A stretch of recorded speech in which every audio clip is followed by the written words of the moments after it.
Happy Ramadan, dear viewers, and welcome to a new episode of The Culture of Flavors. Ramadan Edition. I'm your host, Dr. Mohammad Al-Qattan. And I'm your co-host, Eman Marafi. So, Iman, I have a question for you. Yeah, sure. How long do you use your phone daily? Well, actually, a lot of time. A lot of my time, I use the phone. So, what do you think about the social media? Well, actually, the social media is very good, but it has merits and demerits. The merits are more than the demerits because you congratulate your family through the WhatsApp. You could, if you don't have time to call them or to meet them, and you call your family who's living abroad or studying outside of Kuwait, and also you could do your work. Exactly. I like this advantage to do my work. I do a lot of online meeting as well as it's a good way to socialize people. However, dear viewers, please minimize the use of the social media and try to enjoy the beautiful weather and the spirit of the holy month of Ramadan. You're right. So, Iman, who's going to be our guest today? Today, we have a special guest from the United Kingdom. She's a chef. All right. And there are a lot of things we need to talk about, but we will talk about this later. So, dear viewers, we have a short break and I'm going to continue. So, please don't go away.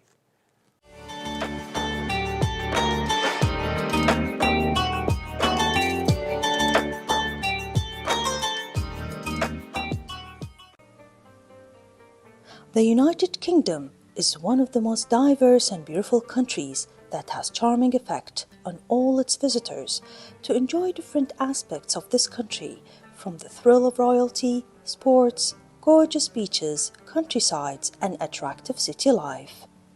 Today, Britain is home to one of the most diverse Muslim communities on earth. Muslims living across Britain come from a vast range of national and cultural backgrounds. The communities originate from all around the world, including South Asia, many Arab and African communities, as well as Muslims from Southeast Asia, the Balkans, and Turkey. The population also includes a significant number of British and European converts to Islam.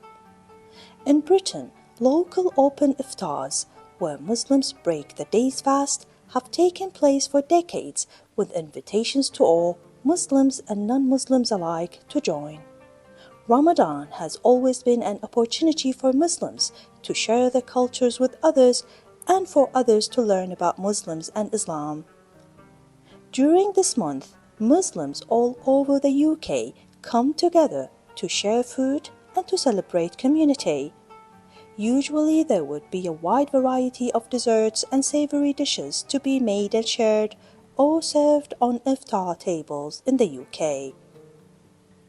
Chana dal halwa infused with saffron, cloves and cardamom, a sweet made amongst Asian households using split baby chickpeas and scattered with nuts. Dates and walnuts loaf or cake is a classic treat that is easy and goes with tea or coffee for after iftar. These popular foods are just a few of the many delicious dishes that are enjoyed during Ramadan that represent the diversity of the Muslim British communities.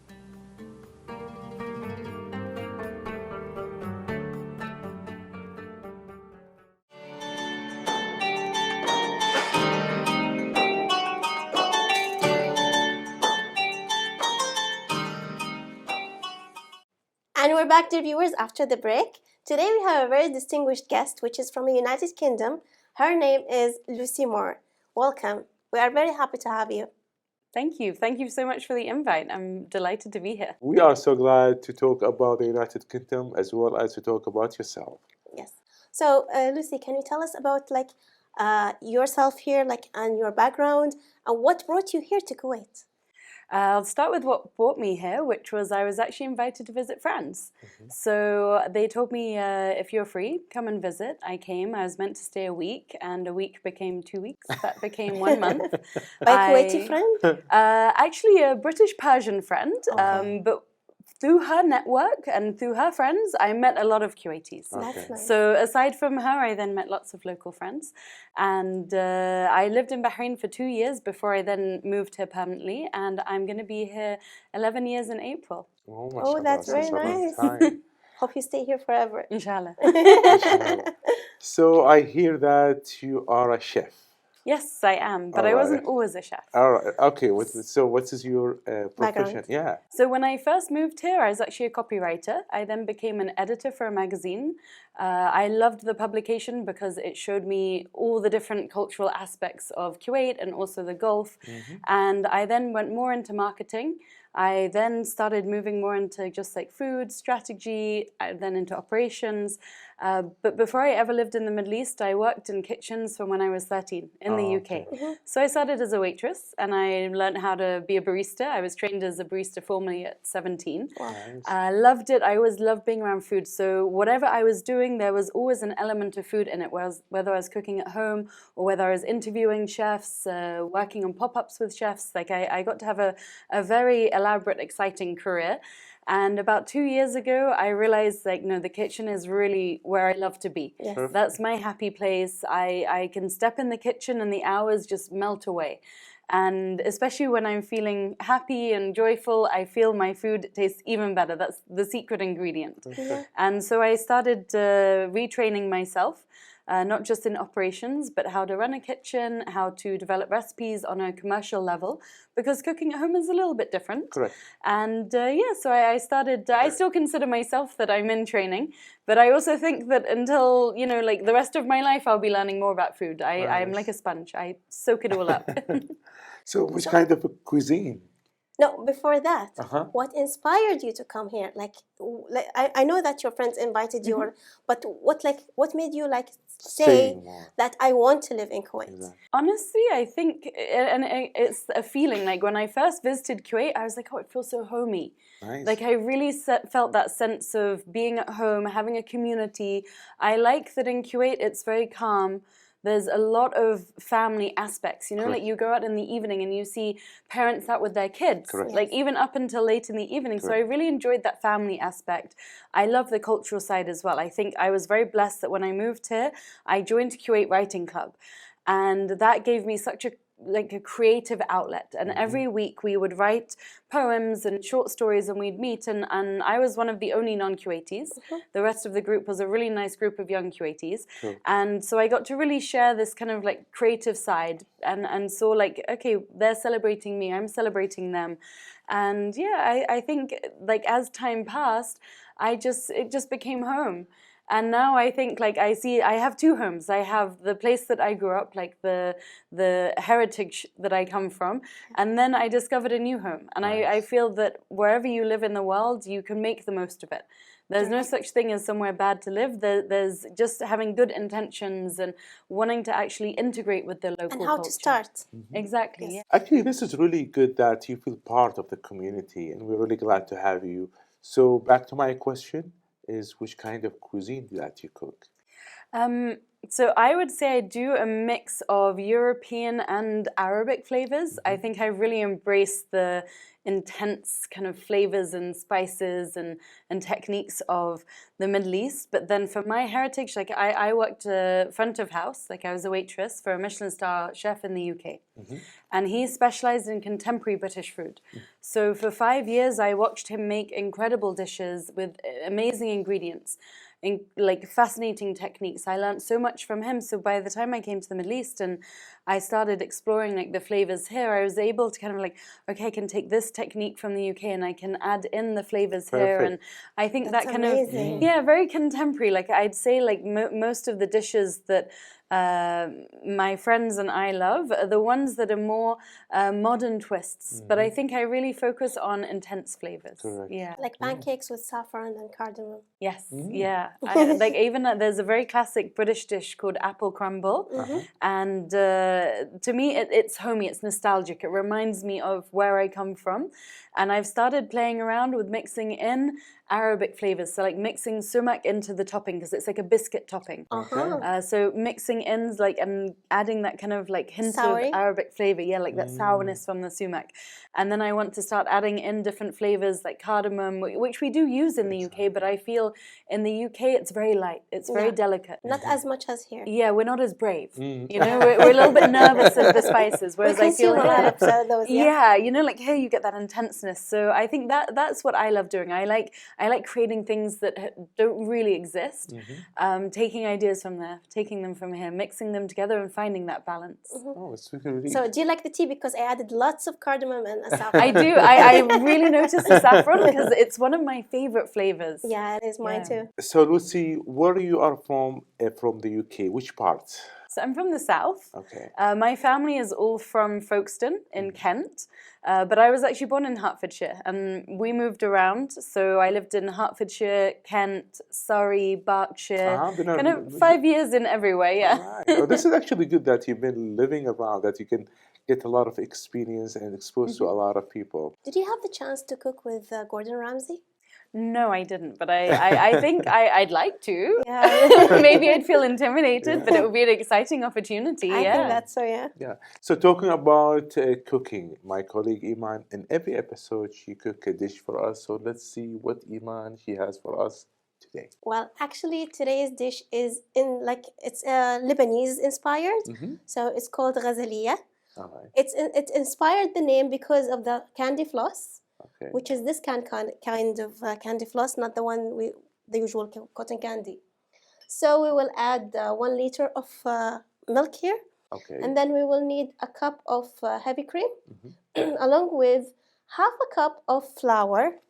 I haven't tried that before, but actually, when I tried it at home, it turned out so perfect, the same as the restaurant where we go to, because I love this sweet, this dessert.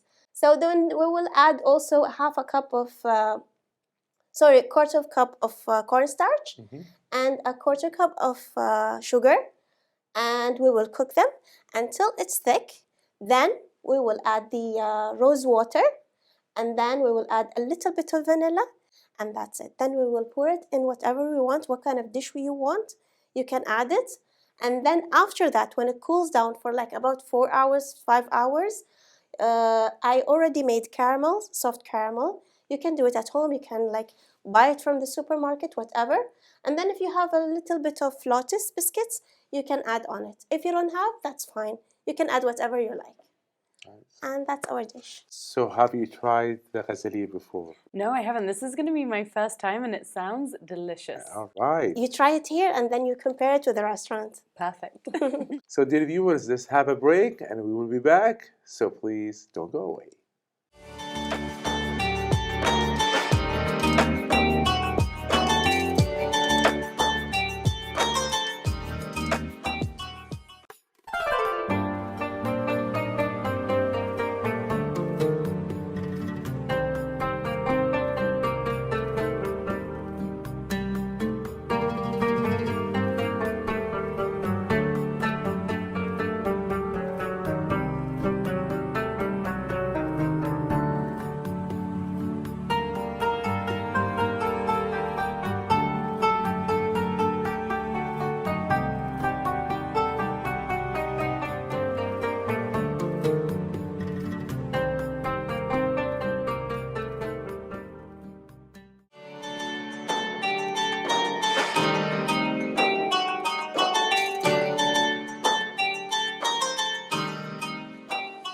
So we're back, dear viewers, from the break with our esteemed guest, Lucy Moore, and talking about UK as well as her experience here in Kuwait. But before we go deep into that, let's see our colleague Eman, how is she doing with her dish, ghazaliya? So please, Eman. So I added the 1 liter of milk, the cold milk. So while it's still cold, I will add the cornstarch and the flour with the sugar. Okay, and then I'll stir it all together. After we finish from that, I'll turn on the heat onto medium-high heat. Okay, the heat should be low or medium? Medium-high heat at first, then you can make it low. Okay. When it starts to thicken a little bit. Don't make it too much thick because it will become very solid after it cools down. And then we will add the flavorings. All right. Yeah. So shall I start? Perfect, go ahead. So, Lucy, I hear that you love saffron. I do. So tell me about this story. So obviously growing up, like we still do have saffron in the UK, and coming to the Middle East, and especially having like Persian friends and then getting a big group of Kuwaiti friends, I saw it in many, many dishes. Okay. I think something that maybe people don't realize about chefs is just how obsessed we are with food. And aside from just, you know, cooking and making dishes, my favorite books to read are history books or knowledge books, like anything that will give me more information on food. I don't read recipe books. That's the one thing I tell my mom, like, don't buy me recipe books. I want to know about the ingredients. I want to know the science more so than anything. You're right, so you can make your own book.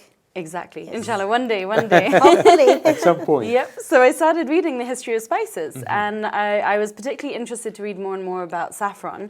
And I came to learn that saffron, and we're talking 400 or 500 years ago, one of the biggest trading points of saffron at that time was in the UK. And I was so surprised because I thought it came from the east and was moved into the west, and we use it, but it's not something that we have. So I started reading more because then the fascination was there. Like, how did the UK come to trade it? I found out that we actually grow saffron in the UK, and still until today, it still grows in the UK. And the plant that it grows from is something that I walked past thousands of times. Really? Because it grows in our streets. Oh, okay. But we no longer harvest it. Why? Because it's too expensive for us to do. But there's a town in Essex called Saffron Walden. And they still, until this day, paint the colours of the houses, the colour of saffron, the mustard colour, not the deep red colour.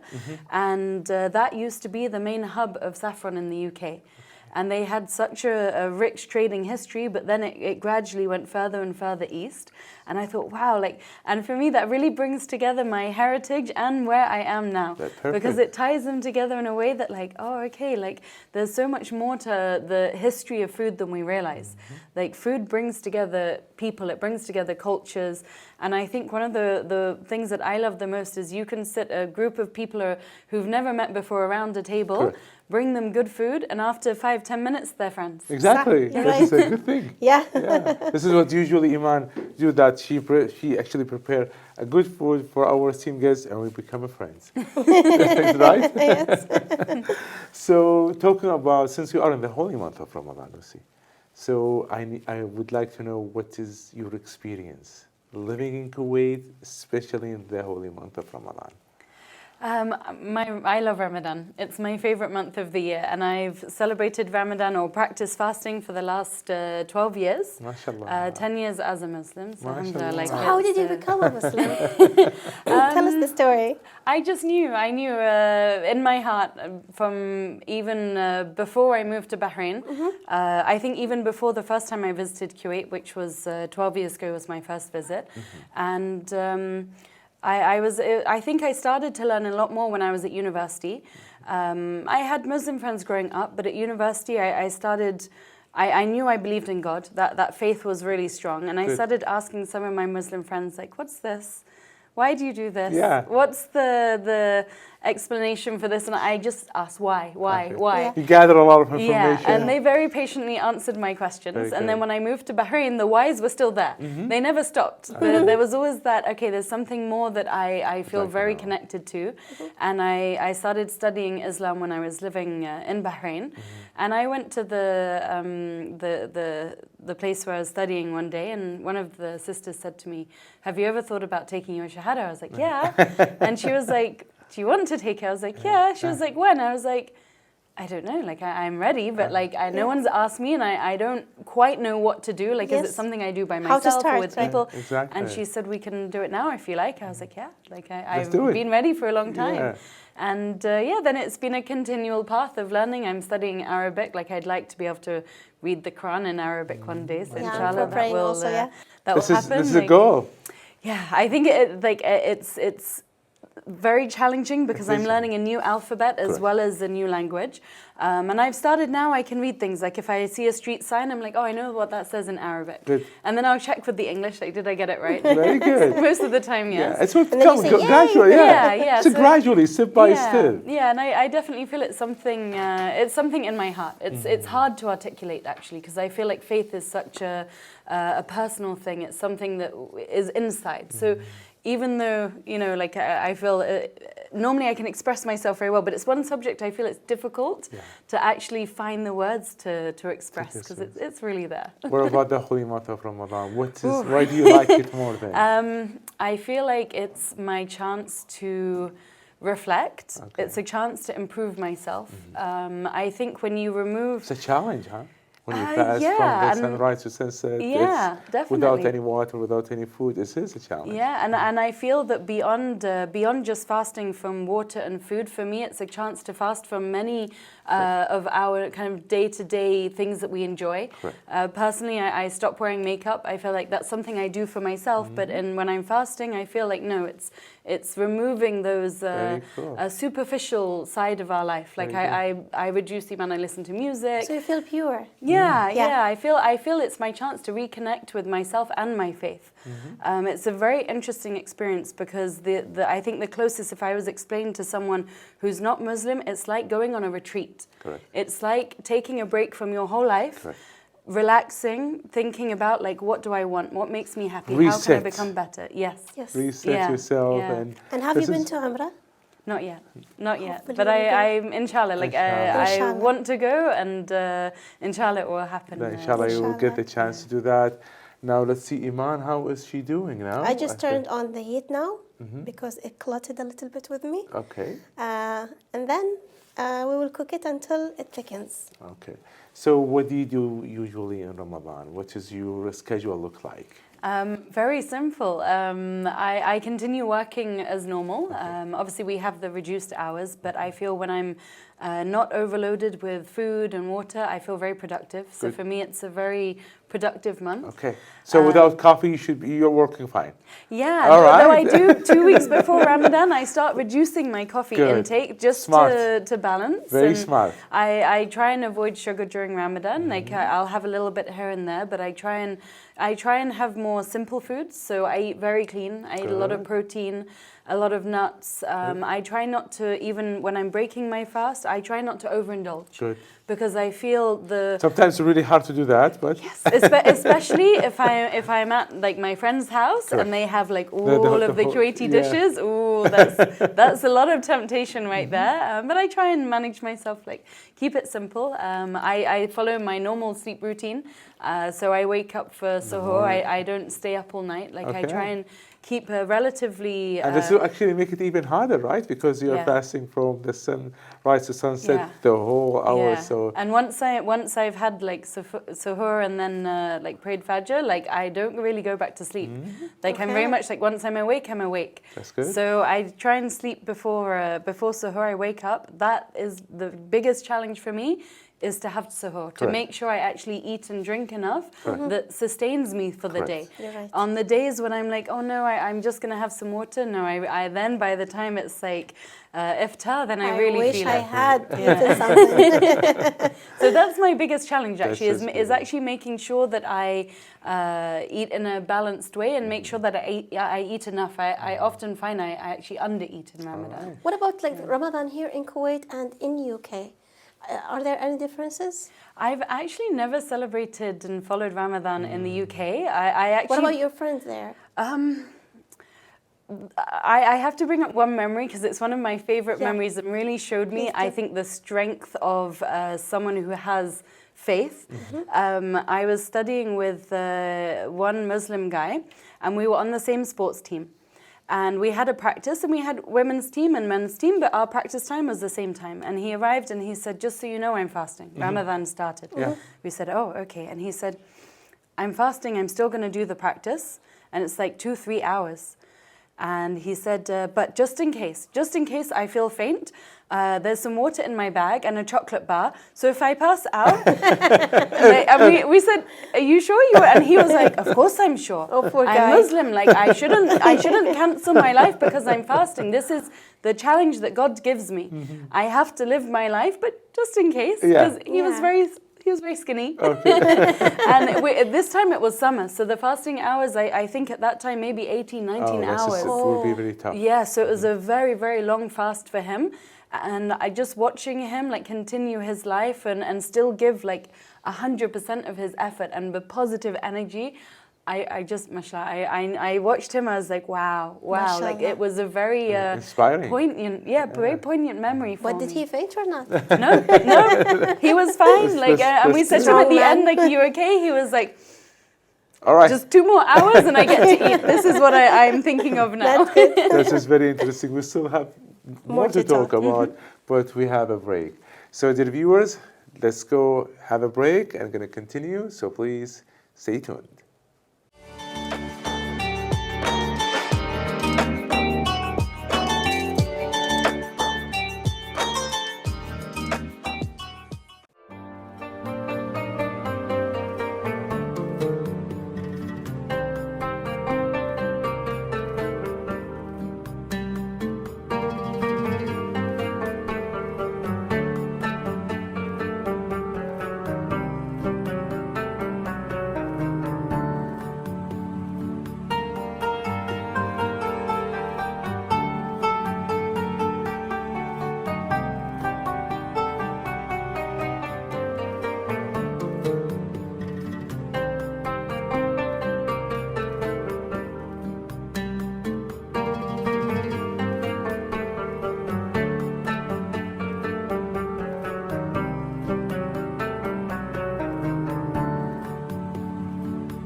And we're back, dear viewers, and it's already thickened, so I'm going to pour it here, the mahalbiya. So if you have like guests coming over or something, you can like just pour them in small glasses and then decorate them.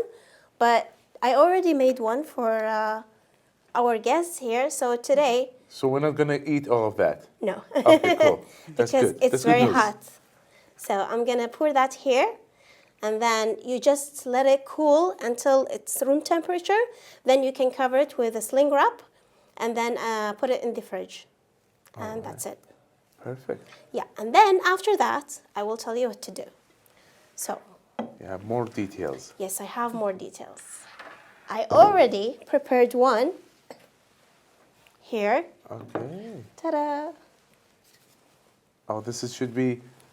This is gonna be the final look after this. We're gonna be cooling down. Yes, but what they in the restaurant, what they do is that they change like they do like this. Okay. So and what's that the reason behind that? to mix the crust, the upper crust with the inside, and then I'm going to add the Probably. candy floss. Cool. So while Eman, she's preparing the her dish and she's almost there, you just mentioned that when you go to your Kuwaiti friends that you could see a lot of portion and a lot of variety of foods. I would like to know which food you like here in Kuwait as a cuisine. So I definitely have my favorite dishes, Mashboos. Okay. Like that's just like. That you eat it with chicken, meat, or What about the kaboot? Oh yes, yeah. That's something I've only had at a few friends' houses. I've noticed it's not something every house does. Okay. But I think I'm quite blessed that my friends' families make amazing food. Good. So I've been very like kind of. I've tried to try everything. Good. I like trying everything, Good. even like zabeidi when they have like the made like the Okay. different fishes. Cool. I will try everything. I definitely. That's good. Yeah, Yeah, like that variety of variety is the spice of life. Yes. So makshbous is definitely one of the favorites, and I think because I've tried it with chicken, I've tried it with meat, I've even tried it with duck. I've really kind of had it in lots of different houses, and oh my gosh, I asked my friend to teach me how to make it. Oh, that's I was nice. like, I need to know how to make it so that if I'm back in the UK, I can make it for like For your my family. Yes, and they try it. Yeah. What And about even the sweets? so sweets, probably Katayev. Okay. That's definitely one of my favorites. They're filled with what? Probably when Pakishta? it's filled with cheese. Okay. Oh. I like anything with cheese. Okay. Like cheese is just like sweet, savory. Who like, doesn't love cheese? right? And then what are my other favorite sweets? I think because my preference is salty dishes. So when it comes to sweets, probably like I'm trying to think of other ones because all of the savory dishes are coming to my mind. Like I love What about haris. Gaymon? Haris? Yeah. Oh yeah, legemat. Yes. Yeah. That's Once something. you pop, you never stop. Yes, and I've tried to make it myself, and I failed miserably. Okay. I've yet to make it like properly myself. It came out with 2 heads and 3 heads like that. Yeah, it didn't look like legemat. it was, I think, something I need to try again. And I think because I followed the instructions, I got a box, and I think that's where I went wrong. I should have made it from scratch. Exactly. I followed the box, and I think maybe I didn't quite understand like the instructions it was giving. Okay. And then what else? Sorry, I mean, I like when you cook the lamb underground. Okay. Mendi. Mendi, yeah. Yeah. That's You know, that's actually, I amazing. haven't tried that before. Oh, really? Yes, I've Yeah. always Good. wanted to, but like I couldn't like find the place. Yeah, I've had friends make it in their houses because it's something like I wish I could go and order, but I wouldn't know where to get it. And then I also, this might surprise you, I like camel. Okay. Like camel Oh, meats, you have like tried it. milk, Yeah. the meats. Like I've tried it in a couple of different Before ways. yesterday, I tried the ostrich meat. Oh, nice. What did you think? It wasn't that nice. No? Yeah, that wasn't. So what about Iman? You just prepare a camel meat someday for. No, it takes a lot of time to cook. Oh, that's a good. Yeah. What Maybe about in the pressure cooker. What, Yes. what about Mendi? Mendi? No Mendi. I don't know how to do it. Something for us to experiment. Okay. Yeah. Yeah. So what Maybe about, someday you could teach me. Yeah. Who knows? Inshallah. So other traditions, things in Ramadan, Ghabgar, Kirki'an. What do you think about these kind of? I actually host an annual women's ghabga. Okay. Yeah, so every year, I think because I have such an assortment of friends, I have women I know from work, I have women that I know socially, so I try and bring everyone together, Perfect. regardless of their age, their nationality, their belief. For me, it's an opportunity to bring all the women in my life together. Right. I've had ghabgas where I've had like 40 women come, and every different type of person you can imagine, and what I love is everyone gets along, and for some of them it's the only time they see each other, so now they know every year they're going to see each other at my house. In that, okay. Yes, I go all out. I do a massive assortment of food, and actually I order everything because there's some things like I want to make sure I get the best version of, so I order from Right. lots of places. I do big food, and I make sure I have a lot of drinks. All right. So I have infused waters, I have chilled waters, I have juices, coffee, carrot, everything. Okay. Because I think in Ramadan it's so important to hydrate. And you told me before that you have a special drink that you make, right? Yes, I do. It's something I developed recently, and it's a saffron drink. Okay. And I wanted to have something that was an alternative to coffee. So I took the saffron and I mixed it with white chocolate because I wanted to have something very delicate, that it's not overpowering the flavor of the saffron. Correct. Because cocoa itself has a little bit of a strong taste. Yes. So I chose the white chocolate. It's Persian saffron, and it's served in a very small mug because it's very heavy. And then on top, it's finished with a marshmallow cloud and just a single strand of saffron. Wow. So we just launched it in one of the cafes I work with, and alhamdulillah, everyone loves it so far. Perfect. That's Yeah. good. We probably Imani should try that. Yeah, I should. Ayakum, I'd love thank to host you guys. Thank you. So before we go for a break, now I will decorate the mahalbiya with the candy floss. Okay, you just like cut them into small pieces. And sometimes Iman comes with colors, right? If it comes with color, that means it has flavorings. If it's And yellow, I think it's saffron. Okay. Yeah, and if it's pink, it's watermelon. Okay. But you make sure that you have the vanilla because it doesn't suit this one. Okay. So after we finish decorating it with the candy floss, what I'll do is that I'll pour a little bit of caramel on top of it.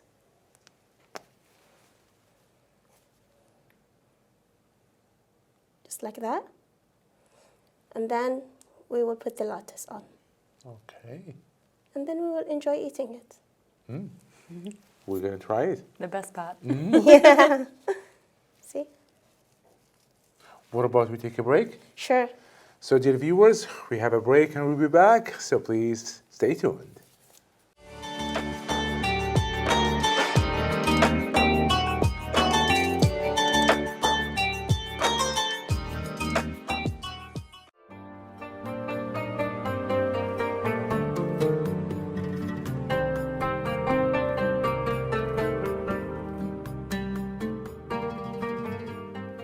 In preparation for the holy month of Ramadan, people will decorate their houses with colorful lanterns and lights, not only outside but also inside. They'll renew their tablecloths to match the theme that they have chosen for Ramadan, whether it would be replacing their tableware, buying new clothes, decorating the insides with amazing candles and lights and lanterns. They also would replenish their kitchen with buying fresh new spices to prep for that daily iftar and suhoor and make sure that the food is as yummy and delicious as it looks. They'll also buy new clothes to celebrate events such as Girgi'an, which is in the middle of Ramadan, and Ghabgat, which is a very late meal. And people will cook and spend and just enjoy each other's company during Ramadan.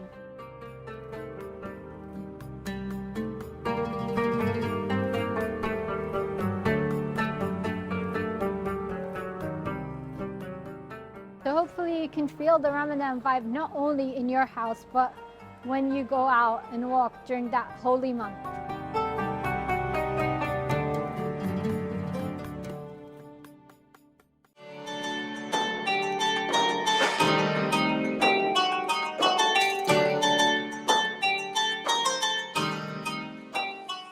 And we're back, dear viewers. After I finished now, it's time for plating, like for distributing the sweets.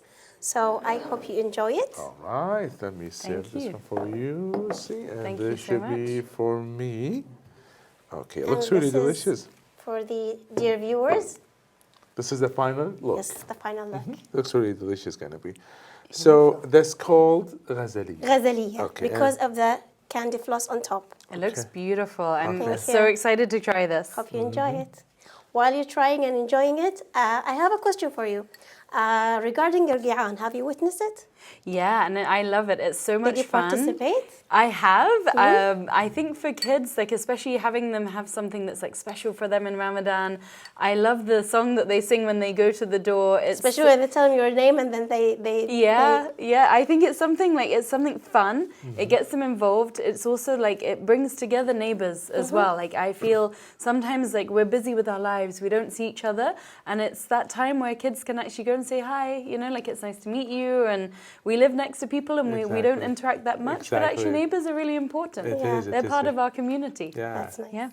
Time to try. That's Yeah. right. I tried. It's really delicious. Oh, thank you. So thank you so much, Eman, for You're very as welcome. as usual, Eman. So this is something. Now, I usually say 10 of 10, but you have to see our singers.